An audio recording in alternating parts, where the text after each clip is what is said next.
السلام عليكم يا شباب، ايه الاخبار؟ عاملين ايه؟ ده تمثال الملك حور الاول، تمثال الكا للملك حور الاول. الكا هنا بمعنى القرين او الروح.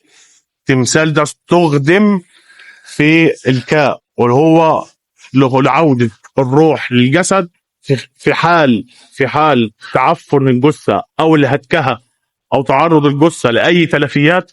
فكانت الكاء تتعرف على التمثال بمعتقد المصري القديم وترجع لروح المتوفى.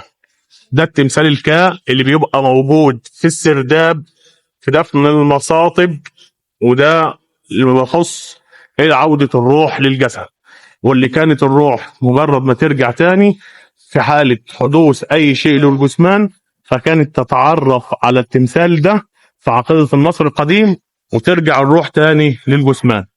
ده تمثال الكا للملك حور الأول موجود في المتحف المصري. ده تمثال الكا شباب اللي في دفن المصاطب، واللي بيكون جوه السرداب، والسرداب ده بيتم تقديم القرابين والبخور والكلام ده للكا أو للروح. الكا والباء احنا شرحناها كتير قوي. ده أول حاجة الكا وهي القرين أو الروح، والمخصص التمثال ده لعودة الروح للجسد في حال حدوث أي تلف للجثمان.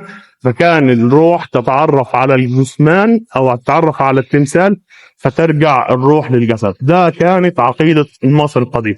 تحياتي لكم جميعا، أنا أحمد سفاري، ودي صفحة زي اللي شرفتها بتقول. شرفت متابعتك ليه على قناتي على اليوتيوب أو على صفحتي على الفيسبوك. السلام عليكم.